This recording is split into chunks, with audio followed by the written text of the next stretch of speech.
இன்னைக்கு வெரைட்டியான ஒரு ரெசிபி பண்ண போகிறேன். எக் ஆம்லேட் வச்சு நூடுல்ஸ் பண்ணியிருக்கேன். இது குக்கு கோமாளியில் பண்ண ஒரு ரெசிபி. இந்த டேஸ்டியான எக் ஆம்லேட் நூடுல்ஸ் எப்படி செய்கிறதுன்னு இந்த வீடியோவில் பார்க்கலாம். ஃபர்ஸ்ட் ஒரு பவுலில் 3 முட்டை எடுத்திருக்கேன்.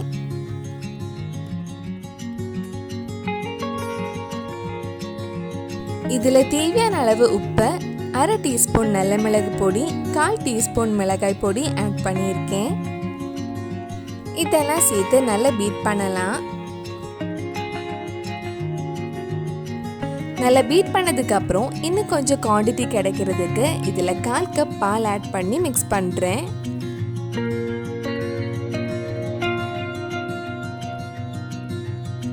இப்போ ஒரு பேனில் கொஞ்சம் பட்டர் தடவி நம்ம ஆம்லேட் செய்யலாம். நம்ம பீட் பண்ணி வச்சிருக்கிற முட்டை கொஞ்சம் எடுத்து இதில் ஊற்றி ஆம்லேட் பண்ண போகிறேன்.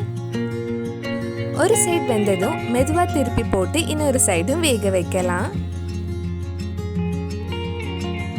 இந்த மாதிரி மிச்சம் இருக்கிற முட்டையிலையும் ஆம்லேட் பண்ணிக்கோங்க. நம்ம சேனலில் குக்கு கோமாளியில் இருந்து நிறைய ரெசிபிஸ் பண்ணியிருக்கோம். அந்த வீடியோஸ் எல்லாம் நீங்கள் இன்னும் பார்க்கலைன்னா அதோட லிங்க் கீழே டிஸ்கிரிப்ஷனில் இருக்கு. மறக்காமல் அந்த ரெசிபிஸும் போய் பாருங்கள். ஆம்லேட் செஞ்சு முடிச்சதுக்கப்புறம் இது நூடுல்ஸ் ஷேப்பில் கட் பண்ண போகிறேன். அதுக்கு இந்த ஆம்லேட் மெதுவாக ரோல் பண்ணி எடுக்கலாம். இந்த மாதிரி ரோல் பண்ணதுக்கப்புறம் கட் பண்ணிக்கோங்க.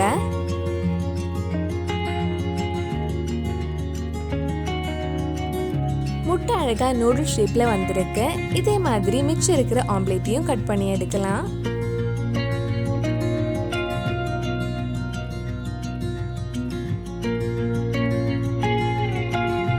நம்ம எக் ஆம்லேட் நூடுல்ஸ் அழகாக ரெடி ஆயிடுச்சு.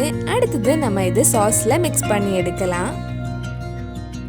ஒரு கடாயில் கொஞ்சம் எண்ணெய் ஊற்றி அதில் 1 டேபிள் ஸ்பூன் சின்னதாக கட் பண்ண பூண்டு எடுத்திருக்கேன். அது ஒரு 2 நிமிஷம் வதக்கலாம். இப்போ இதில் மெல்லிசா நீளமாக கட் பண்ண ஒரு பெரிய வெங்காயம் சேர்த்து வதக்க போகிறேன். வெங்காயம் ரொம்ப நேரம் வதக்க வேண்டாம். ஹை ஃப்ளேமில் வெங்காயம் வதங்கி கொஞ்சம் சாஃப்ட் ஆனாலே போதும். வெங்காயம் சீக்கிரம் வதங்கிறதுக்கு கொஞ்சம் உப்பு ஆட் பண்ணிக்கோங்க. கூடவே ஒரு பச்சை மிளகாயும் ஆட் பண்ணுறேன்.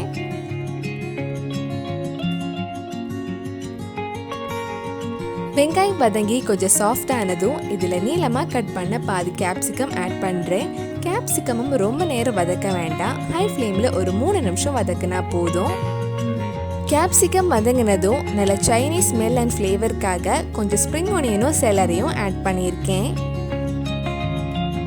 நல்லா மிக்ஸ் பண்ணதுக்கப்புறம் இதில் 1/2 டீஸ்பூன் நல்ல மிளகு பொடி, 1 teaspoon soya sauce, 1 teaspoon red chilli sauce, 2 teaspoon tomato sauce add பண்ணி மிக்ஸ் பண்ணலாம். இது ஒரு 2 நிமிஷம் மிக்ஸ் பண்ணதுக்கப்புறம் நம்ம ரெடி பண்ணி வச்சிருக்கிற எக் ஆம்லேட் நூடுல்ஸ் போட்டு மிக்ஸ் பண்ண வேண்டியது தான். எக் நூடுல்ஸ் போட்டு மிக்ஸ் பண்ணும்போது கொஞ்சம் கேர்ஃபுல்லாக மெதுவாக மிக்ஸ் பண்ணுங்க.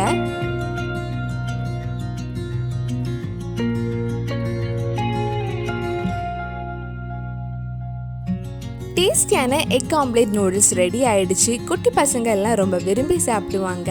கண்டிப்பாக நீங்களும் இந்த ரெசிபி உங்கள் வீட்டில் செஞ்சு பாருங்க. பிடிச்சிருந்தா இந்த வீடியோவை லைக் பண்ணுங்க, உங்கள் ஃப்ரெண்ட்ஸ் அண்ட் ஃபேமிலிக்கு ஷேர் பண்ணுங்க. வேறு நல்லா குக்கு கோமாளி ரெசிபி நம்ம சேனலில் ட்ரை பண்ணலான்னு கீழே கமெண்ட் பாக்ஸில் சொல்லுங்கள். நீங்கள் இன்னும் என்னோட சேனலை சப்ஸ்கிரைப் பண்ணலைன்னா மறக்காமல் சேனலையும் சப்ஸ்கிரைப் பண்ணுங்க. கூடவே அந்த பெல் ஐக்கனும் ப்ரெஸ் பண்ணால் நான் புது வீடியோ போட்ட உடனே உங்கள் ஃபோனுக்கு நோட்டிஃபிகேஷன் வந்துடும்.